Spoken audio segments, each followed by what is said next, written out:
골로새서 3장 9절을 펴겠습니다. 골로새 3장 9절. 여기 앞에 있죠? 네. 같이 한 목소리로 읽어보죠. 다 같이 읽겠습니다. 시작. 서로 거짓말하지 말라. 너희는 옛사람과 그의 행위를 벗어버리고. 우리가 지금 본 성경 구절 잘 보세요. 서로 거짓말하지 말라 그랬어요. 대답해 보세요. 거짓말하는 일이 있다 없다? 있다는 거죠. 그리스도인으로 살아갈 때도 서로 그랬으니까 그리스도인들끼리도 있을 수 있다는 거죠. 하면 돼요, 안 돼요? 안 되죠. 여기 보면 그러면 거짓말이 있기 때문에 거짓말에 속을 수 있을까요? 네, 속을 수 있죠. 아직 꺼줘도 됩니다. 여기는 뒤를 차라리 속을 수가 있습니다. 그래서 분명히 어떤 사람들은 거짓말에 속아서 위험에 처하게 돼요.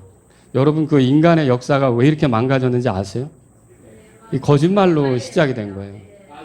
그래서 하나님이 이렇게 거짓말을 싫어하는 거예요. 제가 오늘 드릴 말씀 제목이 거짓말인데요. 거짓말. 그러면 거짓말을 하면 돼요? 안 돼요? 안 되는 거죠. 왜 그러냐면 지금 방금 말씀드렸지만 거짓말은 어떤 경우에 사람들을 치명적으로 이렇게 만들 수 있어요. 그러니까 해롭게 아주 망가지게 만들 수가 있어요. 그래서 우리는 이 거짓말이라는 게 그리스도인들에게 어울리지 않는다. 그런 생각을 하고 살아가야 되는 거예요. 근데 우리가 그리스도인으로 이 세상을 살지만 세상이 거짓말이 없는 것 같아요. 직장에서 또 가정에서 혹은 개인적으로 거짓말이 참 많아요. 그래서 어떻게 보면 만일 정신을 차리지 않으면 어떤 것과 같으냐면 불난집에서 이렇게 그 가스가 퍼져나갈 때 사람이 쓰러지는 거 있잖아요. 그런 것처럼 우리도 모르게 거짓말에 의해서 쓰러질 수도 있겠다. 그래서 정신을 바짝 차려야겠다는 그런 생각을 하게 됩니다. 제가 이제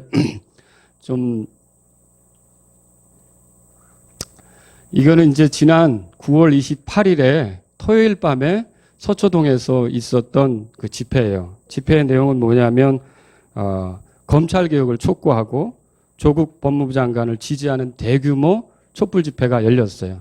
자, 이런 집회를 하는 게 맞습니까? 틀리죠. 왜 틀려요? 할 수 있죠. 여러분, 자기 의견을 표현하는 거잖아요. 그죠? 자기 입장을 이렇게 주장하고 나는 조국이 좋다. 조국을 지지하고 또 조국이라는 분이 우리의 검찰 개혁을 해줬으면 좋겠다. 이럴 수도 있다는 거죠. 알겠죠? 그런데 이제 문제는 뭐냐면 저는 그 얘기를 하려고 하는 게 아니에요. 근데 그날 주최 측에서 뭐라고 그랬냐면 이게 뉴스에 나온 거예요. 주최 측에서 예상보다 훨씬 많은 시민들이 모이면서 200만 명이 참석했다고 그랬어요. 200만 명이. 그런데 이거를 그대로 또 다른 언론들은 받아서 여기 이제 아마 이 신문은 우리가 했다는 말이 아니라 주최 측이 그러더라 이렇게 이제 실었을 거예요. 그러니까 여과 없이 이제 이렇게 실은 거죠. 실었는데 사실 이게 모인 사람들이라는 거예요. 물론 이 옆에도 있습니다. 옆에도 있는데 이 엄밀히 말하면 요거는 이제 큰 스크린 있잖아요.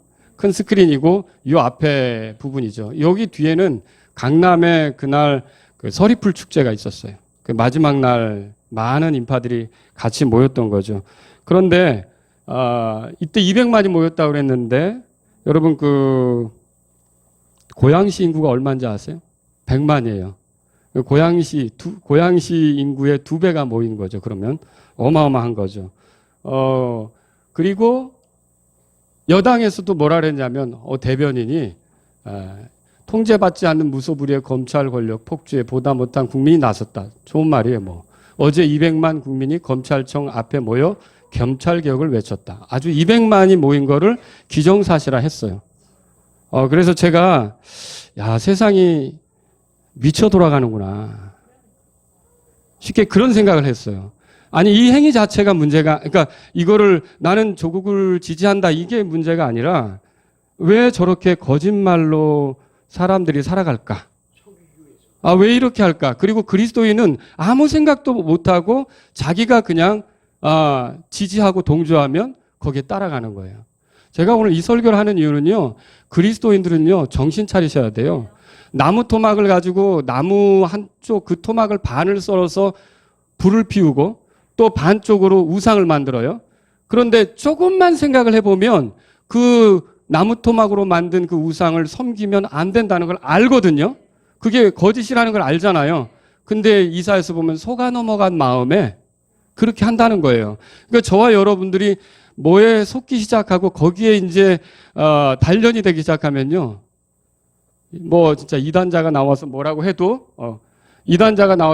해도 여러분이 이제 꼼짝없이 속을 수도 있는 거죠. 자, 그럼 보세요. 이날 네. 확인을 눌러주세요. 지우고. 자, 이날 또 뭐라 그랬냐면 서초구청의 또 홍보 담당관은 이건 이제 MSN 뉴스에서 제가 발췌한 거예요. 그날 서리풀 축제 폐막이 있었기 때문에 이게 착오가 없기를 바란다. 이 보도하는 데 있어서 그렇게 얘기가 나왔어요. 근데 실제로 그날 그 역 이렇게 주변에 전철역이 있잖아요. 전철역으로 오간 사람들, 그러니까 거기에 내린 사람들 이렇게 하면은 한 13만 명 정도. 근데 그것도 축제 인원도 있고 거기서 장사하는 사람도 있고 뭐 이렇게 섞여 있겠죠. 뭐 그날 축제도 어마어마하게 왔으니까. 그러니까 사실은 200만이라는 게 뭐예요? 믿기지 어렵죠. 여러분 이게 뭐냐면요. 뉘렌베르크에서 있었던 그 독일 그 전당대회. 독일 전당대회가 1927년부터 38년까지 해마다 있었는데 어느 때인지는 모르겠지만 이게 자료 사진으로 나와 있는 거예요. 근데 이게 70만 명이 모였다고 하는 거예요. 어마어마하죠? 네. 200만보다 더 많아 보이죠? 그죠? 훨씬 많아 보이죠? 그리고 이것 그날 사진이고요. 그리고 여러분 아시는 그 퀸. 예, 오늘 예배당에서 퀸까지 나오는데 이거 아세요? 이게 영화로도 만들어졌죠? 이 사람이 윈블리 스타디움에서 공연할 때 여기에 사람들이 꽉 찼는데 이게 말씀 들으러 이렇게 오면 얼마나 좋아요. 근데 이게 7만 5천 명이 모였다는 거예요. 많게는 9만 명까지 보는 거죠. 그런데 지금 200만이라는 거짓말을 뻔뻔하게 한 거예요. 그리고 우리는 아무 생각도 없이 물론 이건 이해해요. 이만큼 국민의 의견이 크다. 뭐 검찰 개혁을 바란다. 저는 이거를 말하자면 이런 의견을 내놓는 거는 문제가 아니라고 생각해요. 그런데 왜 이렇게 하고 그리스도인은 또 아무 생각도 없이 그런데 그 빠져가지고 가만히 거기에 그 아무 문제 제기도 못하고 가느냐는 거죠. 여러분 이게 정상적입니까? 저는 사회가 점점 그리스도인이 정신 차리지 않으면 이상하게 될 판에 놓여 있다고 보는 거예요. 또 여러분 보세요. 그래서 이제 10월 3일에는 광화문에서 또 이번에는 이제 반대예요. 우리는 조국 법무장관을 반대한다고 집회가 있었어요. 그리고 이렇게 이제 국가 여러 가지에 대해서 좀 이러면 안 된다라고 하는 목소리를 내는 사람들이 있었죠. 근데 이때 사실 뭐 한국당에서는 150만 명을 기대했는데 300만 명이 모였다. 뭐 이렇게 얘기했어요. 이것도 왜 이렇게들 할까? 저는 그날 제가 이렇게 조사해 본 자료에 의하면 그 뭐냐면 그 광화문 주변으로 6개 역으로 이렇게 사람들이 내리는 거 있잖아요. 그 버스 여기 자동차 가지고 갈 수 있어요? 못 가죠. 그러면 그렇게 하면 그때 그 역으로 온 인원이 3만 5만 뭐 이 정도 된다고 그래요. 그럼 뭐 버스로 왔든지 뭐 했든지 그런 사람까지 해봐야 최고 아무리 가야 50만? 예. 그런데 300만. 그래서 야 다들 미쳤구나. 어떤 사람은 또 700만이 왔대요. 그래가지고 우리나라 이게 지금 거짓에 놀아나는데 그리스도인들까지도 정신을 못 차리고 있어요. 그래서 우리 편이 한 거는 다 진실이고 저쪽 편이 한 거는 다 거짓이고 이게 지금 거짓에 의해서 우리가 놀아나는 시절을 살고 있다는 거죠. 제가 이 말씀을 준비한 게 이거예요. 우리가 잠깐 정신 차리지 않으면 이렇게 해서 이제 이 거짓에 자연스럽게 길들여가지고 진짜 거짓에 확 하고 넘어질 수 있어요. 확 하고 넘어진다고요. 이 말씀을 준비하면서 기억나는 게 참으로 하나님은 진실하시되 사람은 다 거짓말쟁이라 할지어다. 오늘 저는 여러분과 함께 세상에 있는 거짓된 것들을 살펴보려고 그래요. 앞으로 기회 있는 대로 제가 거짓말에 대한 그 속임수 이런 것들을 말씀을 계속 이렇게 찾아보고 있거든요. 계속 찾아보고 있으면서 정리되는 대로 여러분하고 말씀을 나누려고 하는데 오늘 제가 드리려고 하는 것은 먼저 뭐 교리적인 거짓도 있고 뭐 여러 가지 있잖아요. 그런데 이것 중에 사람들이 잘 현혹되기 쉬운 몇 가지 것, 오늘 아침에는 한 4가지 정도만 여러분에게 말씀드리려고 해요. 이걸 한번 여러분이 보시기 바랍니다. 자, 그럼 제일 처음에 뭐냐면 거짓 대언자들이 있어요. 거짓 대언자들을 따라가면 하나님으로부터 멀어지게 됩니다. 여러분 이거 굉장히 조심해야 되는 거예요. 4장 1절 다 같이 한번 읽어보죠. 시작. 사랑하는 자들아 영을 다 믿지 말고 오직 그 영이 하나님께 속하였는지 그것들을 시험하라. 이는 많은 거짓 대언자들이 나와서 세상에 있기 많은 거짓 대언자들이 나왔다. 그렇게 돼 있어요. 그러면 대언자라고 하지만 그러니까 말씀을 전하는 자라고 하지만 거짓 대언자가 활동한다는 게 사실이죠. 그렇죠? 그러면 우리가 만약 정신을 차리지 않으면 이런 거짓 대언자들에게 속아서 넘어지거나 하나님부터 멀어질 수 있다는 거죠. 그죠? 그럼 거짓 대언자들의 특징은 어떤 겁니까? 자, 다 같이 읽겠습니다. 시작. 거짓 대언자들을 조심하라. 그들은 양의 옷을 입고 너희에게 나오나 속은 약탈하는 일이니라. 여기 2가지로 성경이 참 재미있게 돼 있어요.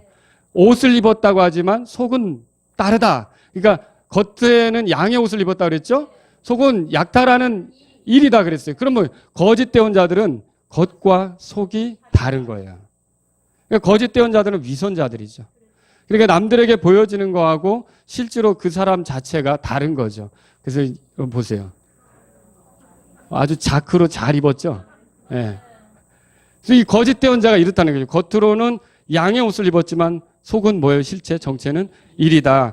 그래서 뭐 성경에 보면 사람들을 그 상품처럼 취급하고 그리고 자기 이득을 위해서 함부로 이렇게 부리고 이런 것들이죠. 그래서 결국은 그 열매로 그들을 알게 된다. 우리가 성경을 통해 보면 알 수 있어요. 그렇죠?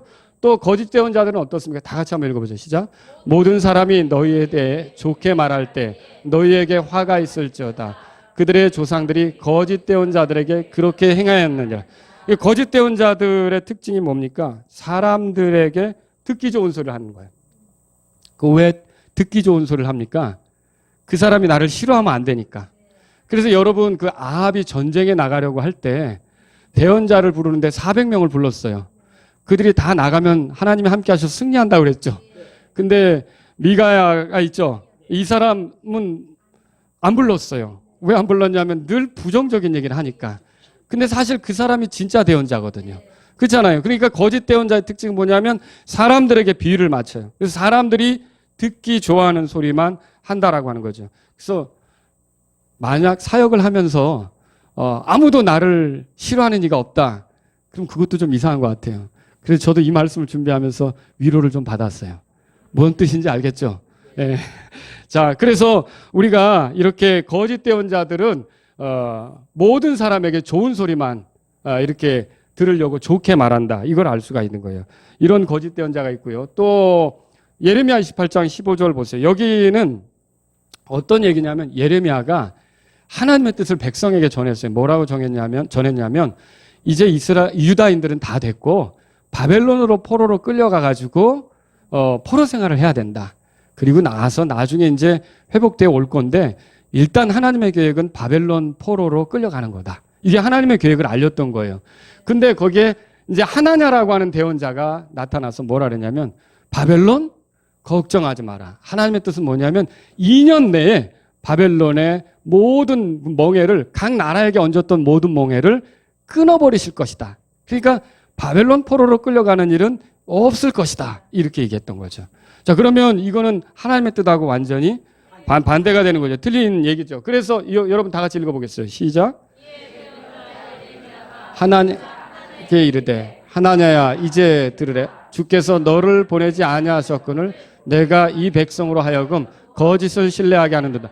그러니까 이 거짓 대언자를 신뢰하게 되면 어떻게 되느냐 하면 하나님 말씀으로부터 멀어지게끔 돼 있어요. 거짓을 신뢰하니까. 제가 이 말씀을 여러분에게 전하는 까닭은 우리가 이게 제 설교의 요지는 간단해요. 거짓말 하지 말자는 거고요. 거짓에 주의하자는 거예요. 그리고 거짓에 주의하려면 어떻게 되느냐면 하나님 말씀에 주의를 기울이고 하나님 말씀으로 모든 걸 좀 분별해 봐야지 그냥 하나님 말씀은 또 그런 상황에서 내팽개치고 내 감정과 내 경험과 내 생각대로 이렇게 모든 걸 보기 시작하잖아요. 여러분도 거짓에 속을 수 있어요. 그래서 거짓에 속지 않도록 하기 위해서 이 말씀 여러분에게 드리는 거예요. 그래서 거짓 대언자는 여전히 지금도 있고요. 거짓 대언자들 그랬고요. 많은 거짓 대언자들이 세상에서 활동한다 그랬어요. 그래서 바울도 자기가 가르친 것을 이 베레아 사람들이 말이죠. 어떻게 했어요? 이것이 그러한가요? 날마다 성경을 상고했다 그랬잖아요. 그러니까 우리는 목사님이 여러분 이게 이게 지금 하얀색이잖아요. 이게 검은색입니다. 그러면 여러분 그거 믿어야 됩니까? 왜 그걸 믿어요? 흰색이라고 해야죠. 그렇죠?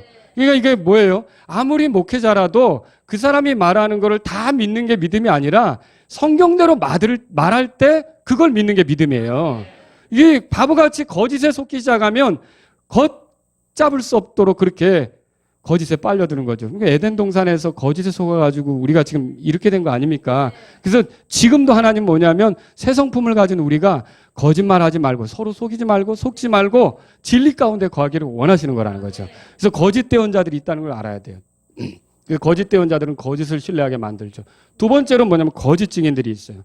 자, 거짓 증인들이 있는데요. 자, 제가 시편 35편을 지금 펼쳤어요. 거짓 증인들이 일어나 내가 알지 못하는 일들을 내 책임으로 넘기면 이게 다윗의 얘기예요. 아니, 나도 모르는 일을 거짓으로 꾸며서 이렇게 얘기를 하는 거예요. 그러니까 내게 선을 악으로 갚아 내 혼을 상하게 하였으나 그러니까 나는 좀 그들에게 잘 대했는데 그들은 이렇게 거짓으로 나를 모함하는 거예요. 그러니까 얼마나 마음이 아프겠어요. 나로 말하건대 그들이 병들었을 때 내가 굵은 배로 내 옷을 삼고 금식하며 내 옷을 겸허히 낮추었더니 내 기도가 바로 내 품에 돌아왔나이다. 그가 마치 내 친구나 형제인 것처럼 내가 행동하였으며 내가 크게 몸을 굽히고 애곡하기를 자기 어머니로 인해 애곡하는 자가 차였나이다. 이게 무슨 말이냐면 나는 그 사람을 형제처럼 대했고 그 사람을 정말 가족처럼 이렇게 내가 대했습니다. 근데 친구처럼 대하고 형제처럼 대했는데 이 사람이 나에게 대하는 거 보세요. 그러나 그들이 나의 역경을 기뻐하며 함께 모였으니 참으로 비열한 자들이 함께 나를 대적하는데 거짓으로 대적하는 거예요. 거짓 증인으로서 대적하는 거죠. 그래서 내가 그것들을 알지 못하였으면 그들이 나를 찍고 멈추지 않았나이다. 얼마나 나를 괴롭혔냐 그 얘기죠. 그래서 그들은 연애에서 위선을 행하며 조롱하는 자들과 함께 나를 향하여 자기들을 이를 갈았나이다. 그렇게 얘기하고 있죠. 그러니까 다윗도 거짓 증인에 의해서 고통당했던 거예요. 모함하려고 하면서. 자기는 그렇게 친절하게 대해줬는데 이게 위선을 떨면서 연애에서 위선을 행한다. 같이 먹고 즐겁게 교제하는 것 같지만 속으로는 꿍꿍이 다른 걸 꾸미면서 거짓으로 나를 모함하고 이렇게 했다. 다윗의 얘기죠. 다윗도 거짓 증인의 그 고통 속에 빠졌었던 거죠.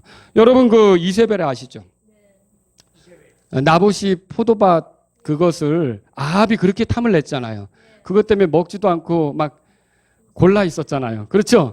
그러니까 왕이 뭐 이럽니까? 왕이 이런 것 때문에. 그러면서 이세벨이 어떻게 했냐면 편지를 예스라엘에 썼죠. 그래서 그 예스라엘 사람들에게 편지를 써서 뭐라 그랬냐면 나봇을 세워가지고 하나님을 대적했고 왕을 대적했다고 거짓 증인을 세우라 그랬어요.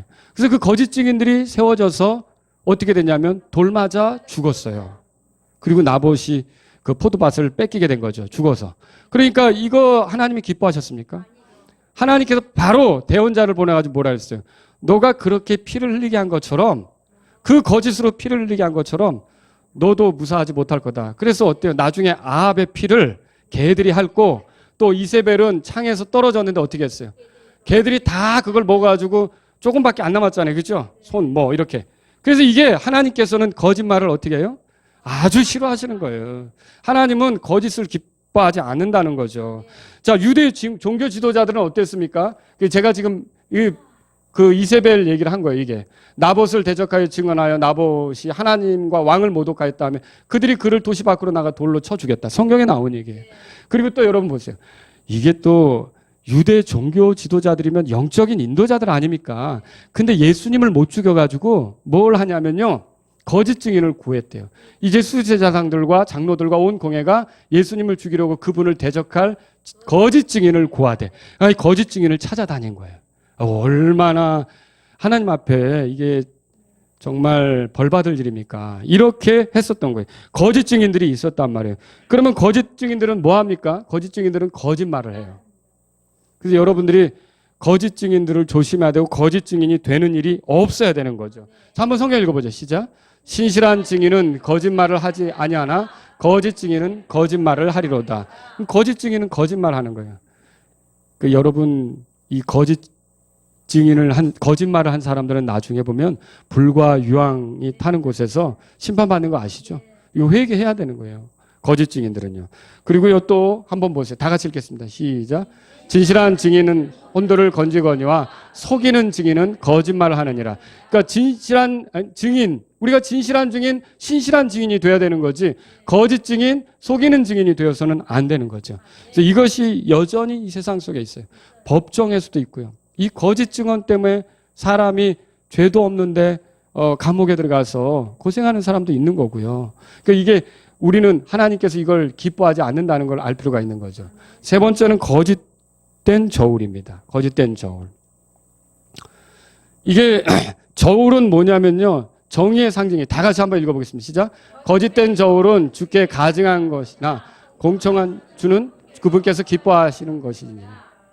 그러니까 거짓된 저울은 뭐예요? 이게 속이는 저울이죠. 이거 정확하지 않은 거죠. 저울이 다른 거죠. 이 저울이 정의의 상징이에요. 우리가 법에 대해서 얘기할 때 저울이 많이 상징물로서 쓰여요. 그래서 성경에서 공정한 저울 하면 공정한 판단, 예? 그리고 거짓된 저울 하면 부정직한 판단, 이런 걸 얘기하는 거죠. 그래서 여러분이 이게 우리가 잘못된 그런 저울을 사용하면 잘못 보게 된다는 거예요. 그러니까 빨간 안경 쓰면 뭘로 보여요? 예, 파란 안경 쓰면 파랗게 보고, 먼저 그렇게 씌우고 보면 안 된다는 거예요. 우리는 항상 그런 훈련을 해야 돼요. 내가 무슨 입장이니까 뭘 쓰고 보려고 하지 말고 우리는 성경을 가지고 보려고 해야 되는 거예요. 그래야 속지 않고 속이지 않게 되는 거죠. 자, 그러면 이게 우리 대통령께서 지난 취임하실 때 하신 말이에요. 기회는 평등하고 과정은 공정하고 결과는 정의로울 것이다. 이게 얼마나 좋은 말입니다. 참 멋있습니다. 저는 이런 마음으로 국정을 운영하고 국민들이 살 수 있도록 하게 한다면 진짜 정말 아마 역사에 길이길이 남을 조선시대 세종대왕 같이 그렇게 될 수 있는 그런 이제 그 말씀을 하셨다고 봅니다. 그런데 가장 최근에 어떤 일이 있었냐면 어떤 일꾼을 임명하는 문제에 있어서 여러 가지 계속 문제가 되니까 마침내 이거는 이제 제가 또 한국일보에서 2개 뉴스입니다. 하나가 아니라 한 분이 이렇게 얘기했고 또 한 분이 이렇게 얘기했는데 여러분 이분 아시죠? 예. 이 진중권이라고 하는 교수는 진보 좌파의 농객이에요. 그래서 정의당 당원이기도 하고요. 정의당이면 더 좌쪽으로 가 있잖아요. 그죠? 그런데 정의당을 탈당하려고 그랬어요. 왜 그러냐면 이 사람이 하는 말은 그거예요. 조국 사태는 이게 진영 논리로 봐서는 안 된다는 거죠. 이게 좌냐 우냐 그 얘기가 아니라 공정성의 문제다. 정의의 문제다. 왜 사람들이 이렇게 하느냐. 그러면서 TBS 말하자면 저녁 이브닝 방송에 나와가지고 인터뷰를 할 때 이런 얘기를 했어요. 밑에 있는 거예요. 진 교수는 문재인 대통령의 취임서를 언급하며 대통령이 기회는 평등하고 과정은 공정하고 결과는 정의로울 것이라는 말씀을 했다. 그런데 지금 기회가 평등한가? 과정이 공정한가? 반문하며 그렇지 않다. 그럼 그렇게 나온 결과가 정의롭다고 할 수 있냐? 라고 고민을 드러냈다. 이렇게 얘기를 했다는 거죠. 그러니까 이건 뭐예요? 열심히 이런 좌쪽에 선 사람들도 어떤 문제는 이게 좌냐 우냐의 문제가 아니라 정의로우냐 공정하냐의 문제로 봐야 된다고 얘기를 하게 된 거라는 거죠. 여러분 우리가 진영 논리에 빠져서 윤리적으로 제대로 판단하지 못하면 문제가 생깁니다. 그래서 이 진 교수가 뭐라 했냐면 또 덧붙여서 그 방송에서 제가 신뢰했던 사람들을 신뢰할 수 없게 되고 존경했던 분들을 존경할 수 없게 되고 의지했던 정당도 믿을 수 없게 됐다. 이런 상황이 되니까 사실 윤리적으로 패닉 상태다. 여러분 윤리는요. 우리 모두가 도덕적으로 사는 문제는요. 하나님 앞에서 생각해야지 어느 진영에서 생각하면 안 되는 거예요.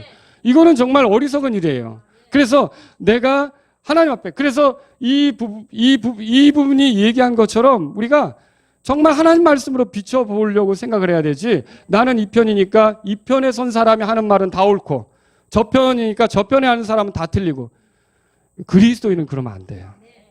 그리스도인은 그러면 안 돼요. 세상 사람들은 그럴 수 있어요. 왜냐하면 본성이 아직 구원받지 못했으니까 이기적으로 할 수 있잖아요. 구원받지 못한 본성인데 얼마든지 뭔 말을 못하겠어요. 뭔 행동을 못하겠어요. 그러나 우리가 새 사람을 입었고 새 성품의 사람이라면 서로 거짓말 하지 말아야죠. 아닌 건 아니라고 말할 수 있어야죠.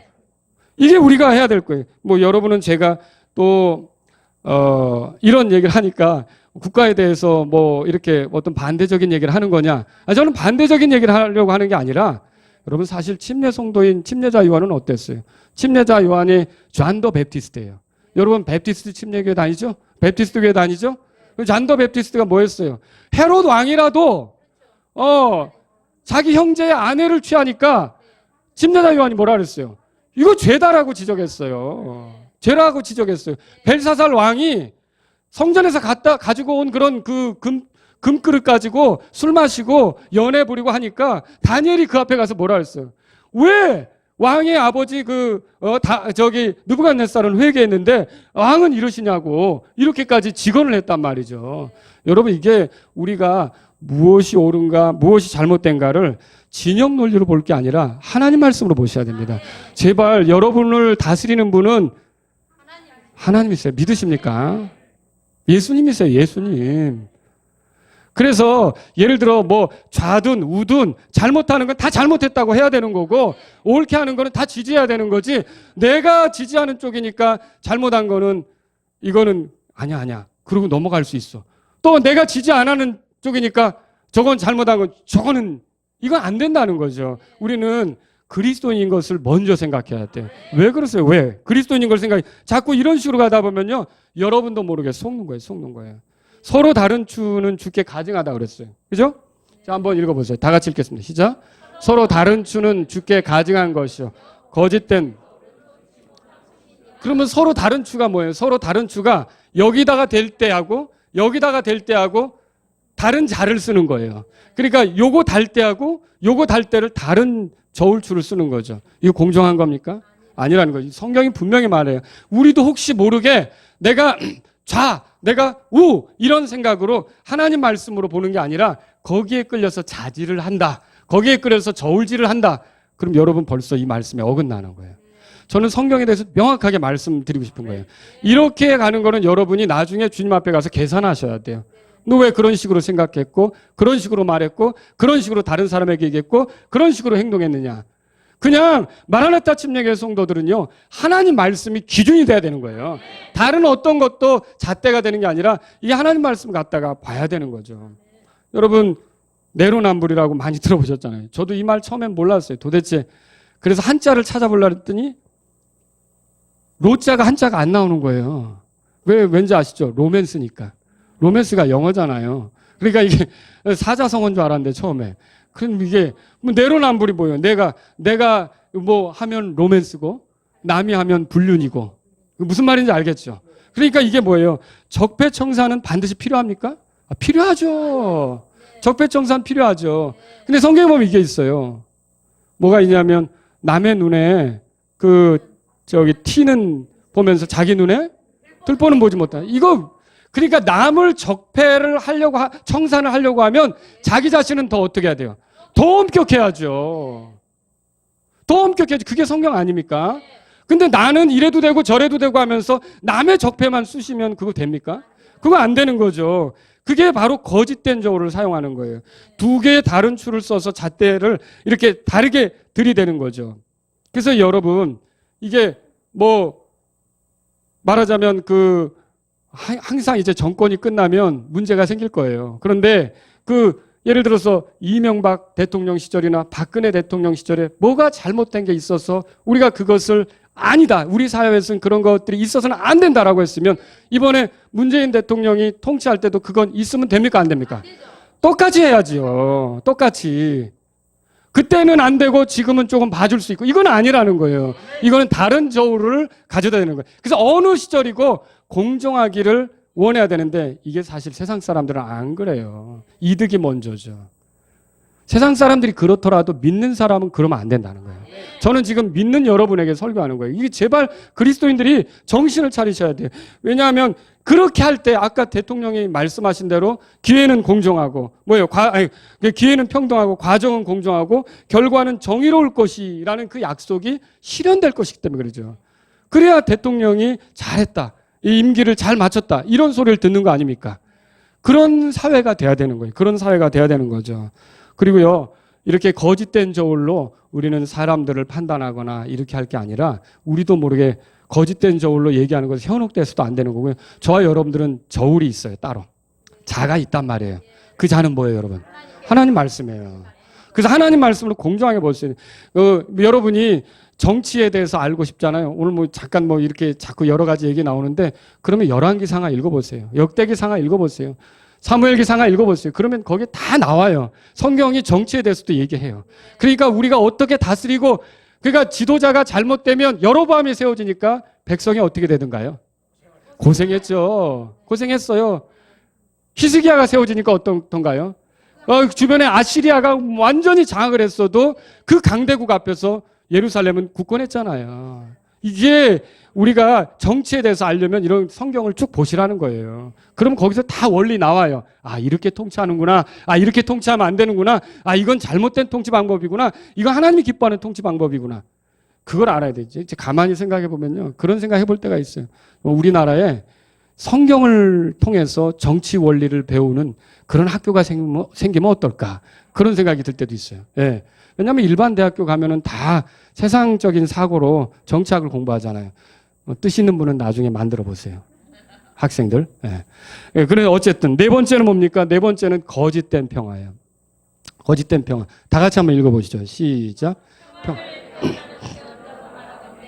그 대언자의 말이 이루어질 때야 비로소 그 대언자가 알려지며 진실로 주께서 그를 보내셨음이 알려지리라 하니라. 그러니까 평화는 떠든다고 되는 게 아니란 말이에요. 무슨 말인지 알겠죠? 이 말을 잘 보세요. 그 대언자가 아무리 말을 하더라도 실제로 평화가 이루어지지 않으면 소용이 있다 없다? 소용이 없다는 거죠. 그러니까 제가 오늘 거짓된 것들을 여러 개 얘기하는데 아침에는 이게 마지막 거예요. 이게 이제 뭐 기회가 되면 여러분에게 더 얘기하겠습니다만은요. 평화는요, 확실하게 이루어졌을 때 하는 말이 평화예요. 근데 사실 여러분과 저는 알아야 될 게 뭐냐면 평화의 왕은 따로 있어요. 노벨 평화상을 받는 사람들이 아니라 누가 평화의 왕이십니까? 예수님이 오셔야 진짜 평화가 일어난다는 거 아십니까? 근데 그리스도인들은요, 아무리 사람들이 평화를 떠들어도요, 그리스도께서 오시기 전에는 완전한 평화 불가라는 걸 알아야 돼요. 그게 성경인 거 아세요? 왜 그래요? 믿지 않는 사람들이 다스리는 세상에서 이득과 야심과 욕심으로 서로 언젠가 그게 평화 서약은요, 이 평화 조약이라는 건 2년을 못 간다는 거예요. 그 학자들에 의하면 많은 평화 조약이 있었지만 2년을 못 간다는 거죠. 그래서 평화는 뭐냐면 진짜로 이루어질 때야 그게 진짜 평화라는 거예요. 아시겠죠? 그래서 예를 들어서 이런 얘기를 해봅시다. 미 대학교 캠퍼스에서 총기 난사 사건이 있었어요. 예를 들어서 범인은 2명이었어요. 남자들이 뭐가 불만이었는지 학교에서 이렇게 해서 몇 사람도 죽고 다치고 이런 가운데 있어요. 근데 아직 못 잡았어요. 근데 경찰들이 와 들이닥쳤어요. 경찰들이 들이닥치고 학생들은 막 벌벌 떨고 있어요. 근데 그 건물에 들어가 있어요. 근데 그 계단이 있어요. 그 계단이 있는데 경찰들이 이제 이 학생들 거기 밖에 있는 사람들 여러분 안심하십시오. 여러분 걱정하지 마십시오. 이제 요 계단이 저들과 우리 사이의 평화의 계단입니다. 더 이상 어려움은 없을 겁니다. 평안합니다. 평안합니다. 여러분 어떻게 생각하세요? 그게 평화냐고요. 그건 경찰의 말일 뿐이죠. 진짜 평화는 뭐예요? 그 사람의 총이 회수가 돼야 되고, 그죠? 더 이상 그 총을 쏘려고 하는 일이 사라져야 되고, 그죠? 그런데 우리는 어때요? 지금 이 핵무기를 만들어 놓고 그걸 어떻게 탑재할까를 하기 위해서 끊임없이 북한이 쏘아대는, 엊그제도 또 SLBM이가 쏘았다 그랬죠. 근데 이거는 뭐냐면 VOA 뉴스에서 나온 건데요. 이게 그러니까 18년이에요. 핵무기는 미국용이라고 북한은 주장하지만 미국의 학자들은 어떻게 보냐면요. 적화 통일 의도를 배제하지 못한다는 거예요. 왜 이 얘기를 합니까? 자, 그럼 보세요. 거기에 같이 이어지는 기사예요. 기자하고 이제 진행자가 얘기하는 건데, 북한 정권이 핵을 적화통일 수단으로 활용하겠다는 주장은 이미 2016년에 공개적으로 공표했다는 분석도 있습니다. 북한이 36년 만에 이렇게 전당대회하고 하면서 북한 군대는 이 헌장의 기초에 뭐냐면 조국 통일을 위한 전 민족 대단결 10대 강령을 말하는데 김일성 주석 주도로 사실상 한국을 혁명화해 적화 통일을 한다는 이정표를 갖고 있습니다. 북한 군대는 이 현장의 기초에 한라산 마루에 공화국 기를 꼽고, 공화국기가 뭔지 아시죠? 예, 통일의 광장에 수령님을 높이 모시자는 전투고를 외쳤습니다. 그러면 북한은 진짜 평화는 뭐냐면 우리는 잘 지내려고 노력은 해야 돼요. 근데 진짜 평화는 어떻게 오는 거냐면 저 북에서 노동당 규약이라든지 이런 거 있잖아요. 거기에 남한까지도 적화시키겠다고 하는, 이 한반도 전체를 공산화, 사회주의화 시키겠다는, 그게 사라져야 돼요. 여러분 아시겠습니까? 그게 사라지지 않는 이상 뒤에다 무기 숨기고서 손 내밀고 악수하는 것은 소용없는 거예요. 여러분 그 성경 읽어보세요. 요압이 자기의 경쟁자를 어떻게 죽이는지, 너 아무개요 안녕하냐 하면서 칼로 옆구리 찌르잖아요. 아니 성경 읽어보셨죠? 그러니까 이게 완전히 무기가 제거되고 해체되고 공격할 의지가 없어야 평화가 되는 거예요. 그렇지 않으면 거짓 평화예요. 여러분 아시겠습니까? 이거 굉장히 중요한 거예요. 이거. 근데 제가 왜 이 얘기를 드리냐면, 적화 통일의 의지를 버리지 못했으면 평화는 외치는 거라는 거예요. 그러니까 남한을 공산화시키고 사회주의화 시키는 것을 버리지 않았다면 이거는 그냥 외치는 공허한 소리라는 거예요. 그래서 평화는 그렇게 해야만 되는 거고, 위장 평화에 여러분이 거짓된 평화에 속으면 됩니까? 안 됩니까? 안 된다는 거죠. 그래서 여기 보면 프리덤 코리아라고 하는 건데, 이게 2018년 5월 31일자 뉴스에 나온 거예요. 미국 국방부는 2년마다 의회에 제출하는 그런 북한군 동향 보고를 하는데요. 여기서 뭐라 그랬냐면 무력 통일을 시도할 때 외국의 개입을 억제하기 위한 목적으로, 그러니까 전쟁을 하는데 다른 나라가 들어오려면 그거를 못 들어오게 할 목적으로 이 핵을 준비하고 있다는 거죠. 그럼 우리가 싸우는데 누가 개입하면 너희도 맞고 싶어? 핵을? 이렇게 하기 위해서 이렇게 한다는 거죠. 그래서 이게 미국 의회에서 논의되는 내용이에요. 그래서 북한이 지난해부터 강조하기 시작한 미국과 한국에 대한 최후 승리, 적화통일, 그걸 의미한다고, 적화통일을 의미한다고 다 미국 의회에서는 떠들고 있어요. 근데 우리나라만 조금, 왜 그렇죠? 조금 아니라는 생각을 가지고 있어요. 그래서 이건 문제라는 거예요. 자, 실제로 그런 일이 있었어요. 1954년 7월 21일, 이게 제네바 협정 맺는 장소예요. 이게 뭐냐면 프랑스가 인도차이나 반도를 일본이 우리를 지배했던 것처럼 지배했거든요. 근데 이제 이 협정에서 프랑스가 나가고, 인도차이나 반도에서 나가고, 라오스, 캄보디아, 그리고 베트남이 말하자면 이제 독립을 하게 되는 거예요. 그런데 이때 베트남은 어떻게 했냐면 남북으로 갈라지게 됐어요. 여러분 이거 잘 아시죠? 우리나라는 38선이라고 그러잖아요. 베트남은 17도선이에요. 이 17도선을 기점으로 베트남, 이걸 월맹이라고 불렀어요. 남베트남은 월남이라고 불렀어요. 월남전 들어보셨죠? 예. 그래 남쪽에는 사이공, 북쪽에는 하노이가 수도죠. 이렇게 해서 둘이 대치되는데, 공교롭게도 월맹은 사회주의 공산주의예요. 그 다음에 월남은 자유주의예요. 그리고 자본주의를 하는 그런 형태죠. 그런데 여기 보시면요, 이 분단이 되면서 1100만 인구였던 이 월맹에서 80만 명이 남하를 합니다. 자유를 찾아서 80만 명이 찾아 내려왔어요. 그런데 요 안에는요, 이 월맹의 지령을 받아서 이 월남을 말하자면 이 체제로 만들려고 하는 그런 조직이 있었어요. 그걸 뭐라 하냐면 베트콩이라고 불러요. 강낭콩 말고 베트콩. 들어보시죠? 베트콩. 그런 조직이 있었단 말이에요. 그런데 이들이 결국은 전쟁을 했는데, 전쟁을 하고 최후 전쟁에서 50여일 만에 결국 무너지게 됐어요. 그러니까 지금 깃발은 요게 베트남 월남 깃발이고요. 요게 말하자면 월맹 깃발이죠. 지금 어느 깃발 쓰고 있죠? 이거예요? 이거예요. 이거 쓰고 있죠. 여러분 축구 대표 선수들, 그러니까 공산화됐다는 말이에요. 공산화됐다는 말이에요. 저 깃발을 쓰고 있어요. 무슨 말인지 알겠죠? 그러면 보세요. 원래는 월남이 115만 명이에요. 그 외국이 도와주니까 한 130만 명. 그리고 월맹은 더 적었어요. 그런데 50여일 만에 전쟁이 끝난 거예요. 끝났는데요. 군사력은 월남이 세계 3위였어요. 대단한 거 아닙니까? 해군 3위, 공군 4위, 탱크, 비행기도 많이 미국이 줬어요. 나가면서. 그리고요, 경제적으로 지원도 많이 했고요. 그런데 어떻게 됐습니까? 결국 1960년 12월부터 월남 공산화 작업이 시작되면서 마침내는 최종적으로 넘어가게 된 거죠. 이게 미국이 공산화를 우려해가지고 어떻게 했냐면 월남을 계속 도와주려고 그랬어요.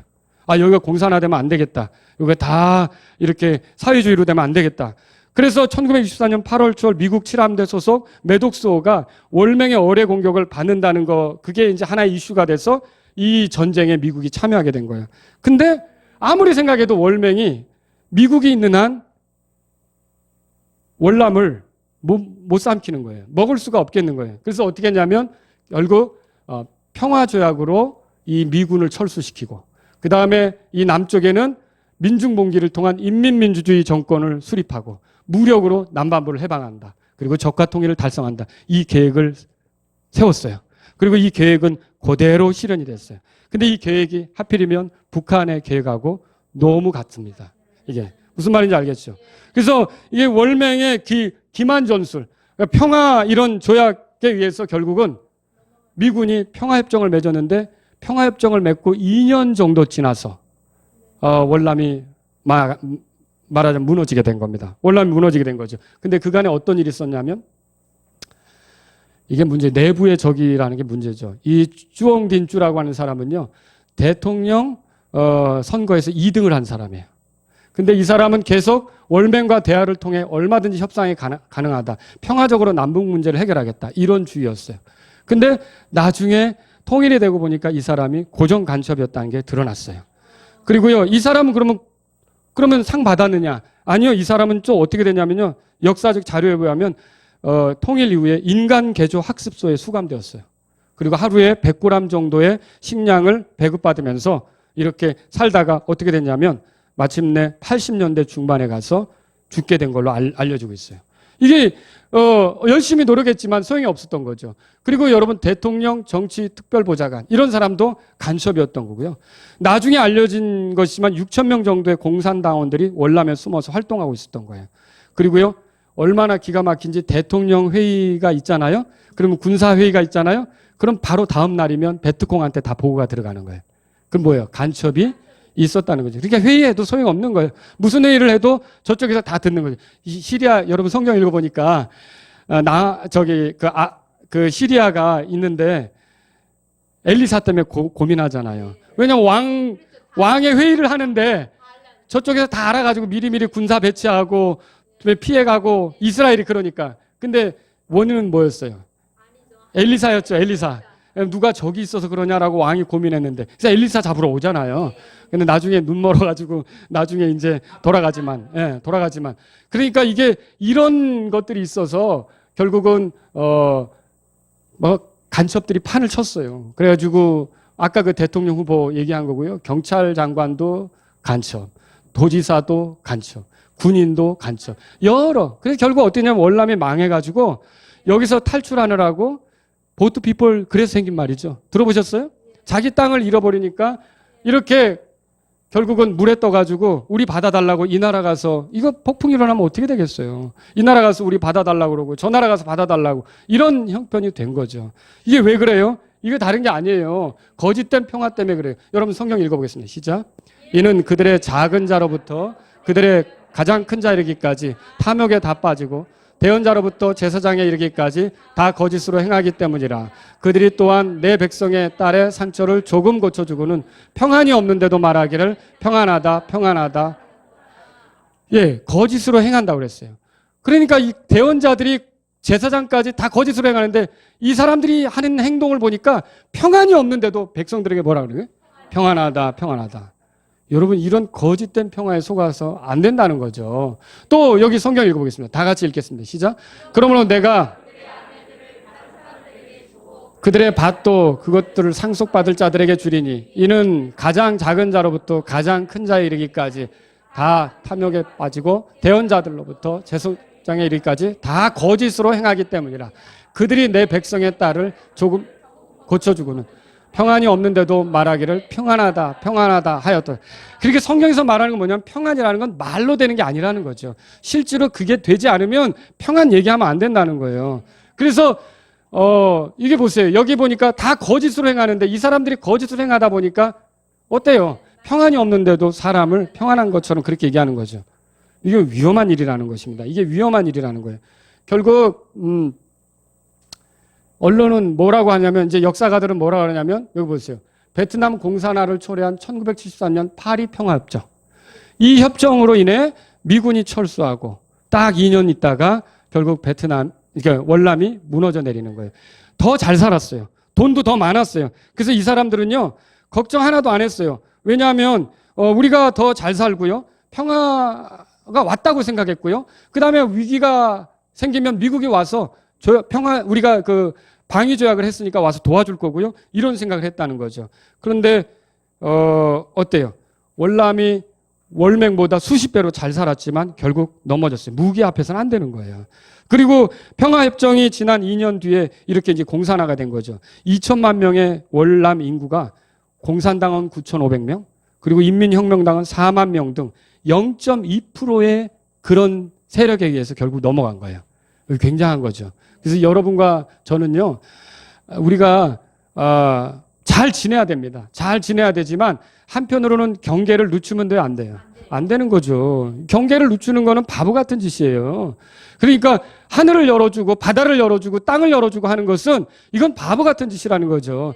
누가 그런 어리석은 짓을 합니까? 그래서 이런 것들은 거짓된 평화에 우리가 속아서는 안 된다는 걸 성경을 통해서 발견하는 것이죠. 자, 또 보겠습니다. 평화는, 평화 원하지 않는 사람 있어요? 저도 평화는 원해요.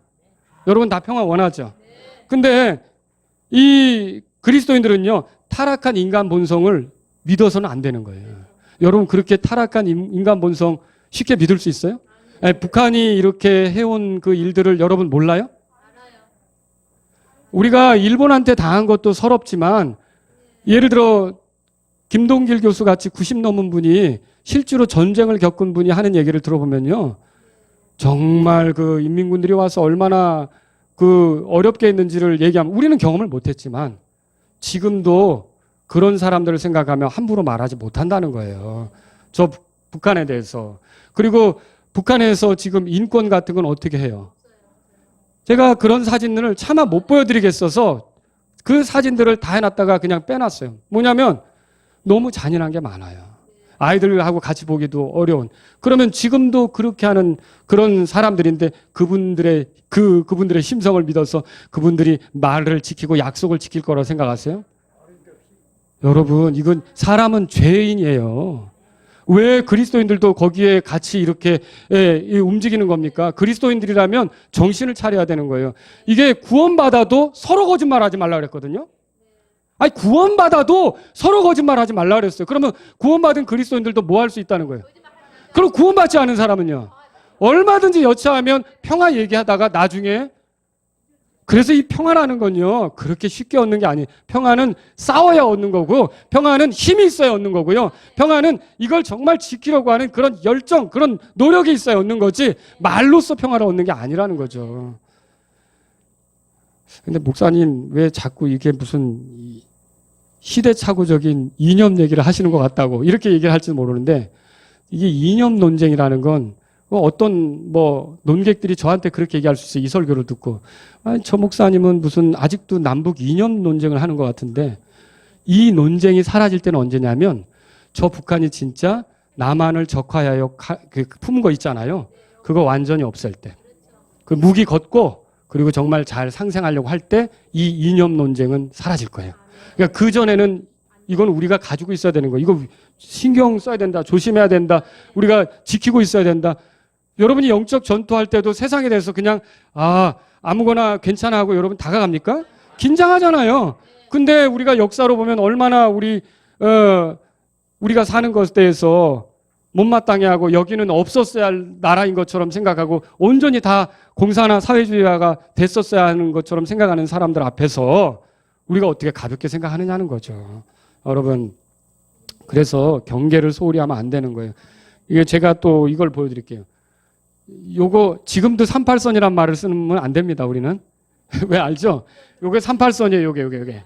38선은 해방 후에 이렇게 거진 거예요. 말하자면 남북으로 신탁통치 들어가면서. 그런데 지금은 38선이 아니라 휴전선이죠.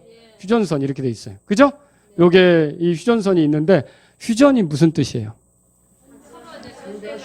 전쟁을 쉬고 있는 거예요. 전쟁을 얼마 동안 멈추는 거지 이 전쟁 관계가 끝난 겁니까?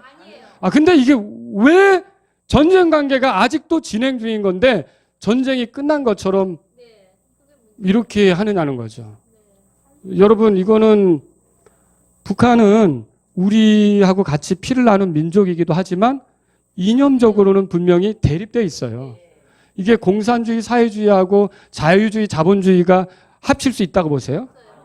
어떤 분은 나는 자유주의 환경에서 사회주의도 실현할 수 있다고 하는데 그 거짓말이에요.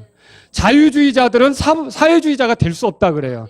근데 사회주의자들은 비스무리하게 나는 자유주의 안에서 사회주의도 할 수 있다고 이렇게 얘기하는 거죠. 이 두 개의 사상은요, 뿌리가 달라요. 인간의 존엄성 그리고 같이 더불어 잘 사는 것을 생각하는 자유주의는 인간을 존중하는 거예요. 근데 사회주의는 어때요?